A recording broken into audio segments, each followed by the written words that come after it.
welcome. So today we are going to go through the basics of becoming a dog grooming assistant. We're going to run through a number of different things. I'm going to give you a bit of background information about myself, and then we're going to do a bit of practical work, a few quizzes, see what we've learned throughout the course and what we're going through. Any questions, obviously give us a shout. If you want to just quickly introduce yourselves and let me know who you are, so we know who you are. I'm Kylie. Okay. I'm Sharon. And Sharon. And I'm Chloe. Okay. Right, wonderful. Okay, perfect. So, who am I? So I'm Shelley. I own Bentley's Dog Groomers. The salon's been up and running about 10 months now. I learnt to groom about a year and a half ago. I went and did it at another salon myself, and then felt there was a need where we are that we needed to set up a salon, and there's lots of people wanting their dogs groomed and not being able to fit them in anywhere. I finally found a career that's for me. I get to play with dogs all day, and I get to make them look pretty. Some more so than others, depending on what type of coat they've got and how they've been looked after. But say we'll run through coat types, maintenance, tools that we use in Woodley Groom, and I'll help you learn how to use them more effectively. So we're going to go through basic dog anatomy, dog's behaviour, the breeds and coat types. This is what we're going to learn throughout the whole course. The equipment overview, salon equipment and hygiene. So obviously maintaining equipment means that they're going to last longer, and that you're not actually going to keep spending out, and obviously make sure that they give a nice effect when you're trimming and styling a coat.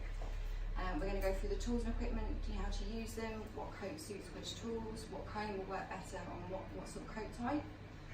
We're going to go through management of the dog's visiting salon, and that also covers customers, how to talk to the customers, how to deal with customers, and make sure that you're speaking to them the right way and helping them understand their dog's needs and maintenance and how to look after it.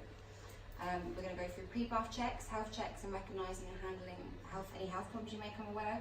So fleas, matting, if they've got any hot spots or areas on their skin that need medical attention, go to a vet. We're going to go for the correct handling of the dog. So some of them may stand lovely and actually do as they're told, and you may get some that don't. You'll get some that try and leap out of the bath, that will soak you. So we'll go in the best way of this to restrain them comfortably and safely in the bath. Wonderful. So, interpretation is one of the most important parts of the role. When an owner comes in and tells you what they want with their dog and what they want it to look like, someone may bring in a poodle that's matted and they may want to show groom. You have to understand how to let them know that that's not going to be an achievable goal. And obviously when someone comes in and says, I want my dog to be short, how short? Do we want shaved? Do we want fluffy? Do we want style? We're going to have to just kind of weed that out a little bit. Some people don't really know. They have an image in their mind of what they want their dog to look like, and then we have to kind of guess. So it's kind of asking the right questions, talking to them in a way that doesn't make them sound silly or have them not understand what they want. And obviously if a dog is matted, managing their expectations to know that their dog probably isn't going to look the best it's probably going to look, but that it will do eventually if they maintain it and look after it correctly. And again, overcoming obstacles when you're grooming a particularly difficult dog, so ones that are aggressive, ones that have certain areas which they're very sensitive in, ones that dance around the table that you have to chase around. It's just managing them and working how we figure out around them to make sure they enjoy their experience and that it doesn't affect them in any other way. Grooming timescales. So obviously different coats need different grooming timescales. We've got like a Jack Russell. Doesn't need to be groomed, really. It's up to owner's preference. If they want a short coat, then we can do that for them, and it can grow back and it doesn't get knotty. It doesn't need regular grooming maintenance. Whereas a cockapoo, a poodle, that type of breed, you have to keep on top of it, especially if you're wanting a nice fluffy coat. Otherwise, matting will occur, and then owners' expectations of having a nice fluffy dog will be horrible because it will come out looking very shaved and very skinny. Right, workspace. So you can have a number of different things when you have your salon. You can have pens, you can have cages, you can have them roaming free. It's kind of really your preference as to how you want your salon or your environment to go. I recommend open pens, as we have here.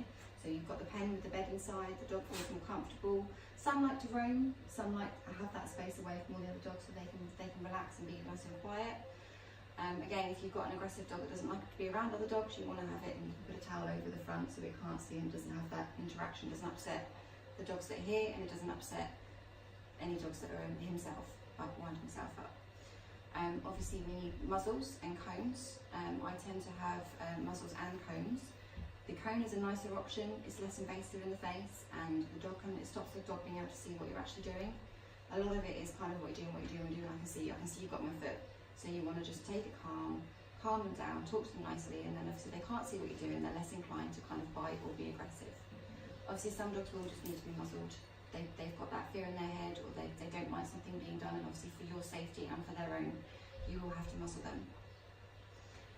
Workwear, so you need practical workwear. You need workwear that's not going to, hair's not going to stick to, so it will get some lungs, you want to be able to brush it off.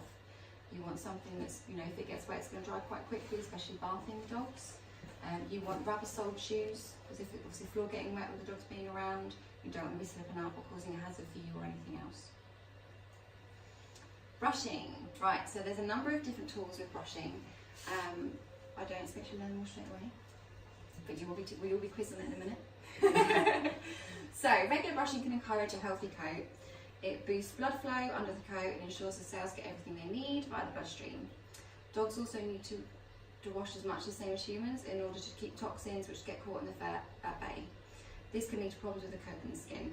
So if your dog's been out on a walk and it's rolled in some nasty stuff or something's been left, some waste or things, that can sit on the coat and then can get into the skin and also then cause irritation. That's when hot spots occur, that's when irritation occurs, and obviously even washing after that time might not do as good because it's already in the bloodstream, it's already in the coat. So understanding each grooming tool and the job is imperative. Always run the brush along the side of your arm. I always say with like a slicker brush or something, we always test it on our skin so then we know how it feels on the dog. So then we know if we're going on to them, we know how that's going to affect them if we keep going over the same spot. So the first one we have is a slicker brush. So this is one of the most popular ones that we use. It works with most coats. It comes in variations of sizes, teeth size and firmness. You can get a soft one, you can get a firm one.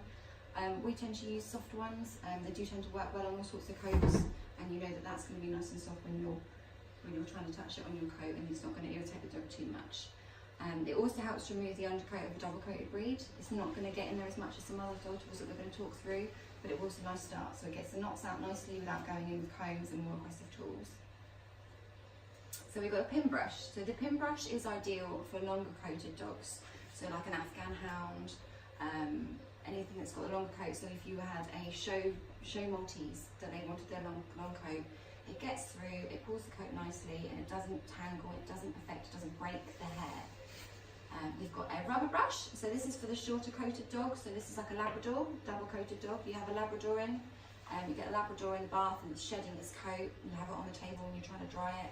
If you use this rubber brush and circular motions in that coat, it will release any of that dead hair. So when you come to groom it and brush it through, it's much easier to brush the coat out. We've also got a Terrier palm pad. This is used when clipping. So this helps, so when you're doing a motion of clipping the coat, you want to brush the coat back up, so you make sure you don't miss any. So it's kind of a clip, then you brush it all up, it helps, and it's nice and gentle. It's got pin brushes at the end, so it just kind of brushes all that hair up so you don't have any uneven coats. Combs are a groomer's best friend. So preparation of the coat is key. So you want to use your slipper brush to make sure you catch any knots, and if you know that there are some there that need some work, you know that you can get in there with your comb. Going straight in on a coat with a comb is not very nice at all, especially if there are knots there. It's a lot harsher, there's no give. It's a very firm comb. Again, it's your own preference as to what size. There come in all variations of sizes and different widths of the combs. With certain breeds and certain coat types, you want to use different ones. For your poodle and your cockapoo types, you've got two separate ones there. So you've got one end which is kind of a nice combing out, and then when you know there's no knots, then you can comb through and really fluff that coat out with a thinner end. And you've got, obviously next up, you've got the nail clippers. So obviously nail trimming is important. Obviously not many dogs go out on